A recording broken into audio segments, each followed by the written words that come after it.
Section 27 is not happy with the 2021 medium-term budget policy statement that was delivered on Thursday. It's outraged at cuts to public service spending. It says government is not considering the cost for austerity on the poor. The organisation says the almost 200 billion rand cuts is neither constitutional or viable. Let's discuss this now with Daniel McLaren from Section 27. Daniel, thanks for your time this morning. But what about the argument that government does need to rein in spending if we are to see any kind of economic growth in the short to medium term? Thanks, and thanks for having me on. Yes, I mean, that's a very legitimate goal that we have to reduce our public debt. The argument that we're making is that we're doing so in a way which is really catastrophic for public services, especially healthcare and education, and also other services such as housing. And the argument is that in this budget in particular, because we have been cutting budgets for healthcare and education quite significantly in recent years already, but in this budget where we have a higher than anticipated economic growth, not much, but a little bit, and also a tax windfall from the commodity boom, this was an opportunity for us to really just lessen some of those cuts to public services. But instead what we saw was pushing through and almost all of the benefits of the tax windfall going to debt. And as a result, our debt to GDP is actually looking much better, and our repayment of debt is actually much better than forecast. And we would have liked to see that going, more of the benefits of that going to healthcare and education and other social spending areas, because what we're seeing on the ground is real damage being done in those areas by the spending cuts.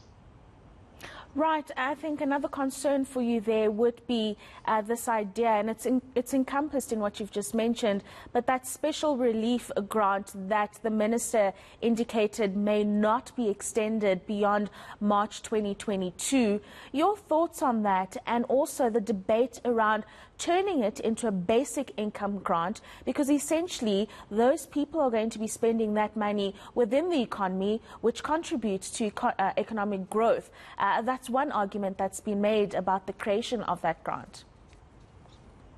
Yeah, we really have to find the resources to implement these basic programs. I think in years to come, we're going to see things like a basic income grant as a basic poverty alleviation measure, which we can't believe we didn't have.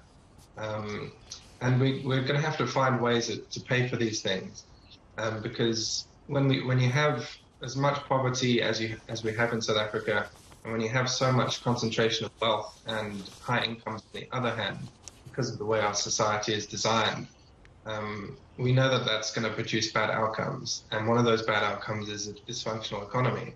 So we didn't really get any new information on the social grants on the future. What we'd like to see is there's a strong public debate happening outside of government, and we'd like to see government engaging more with the evidence which is being put forward on our options. Despite our difficult situations, we do have good options, and I think basic income grant is something which a whole range of people support, because they recognize that we have got to a point where over the next decade, no matter how much we're able to do in terms of achieving growth, we're not going to be able to absorb the numbers of people that we need to, especially youth, into our labor market. Millions of people will continue to be excluded no matter how well we do. And those people need to see some kind of future where they can, even if they cannot get formal jobs, they can participate in the economy, they can have a basic income to set up businesses, to trade and just feed their families. So for healthcare and education, this is also important, because learners who are coming from households which cannot feed themselves are going to do much, much worse than learners coming from households where there's basic income.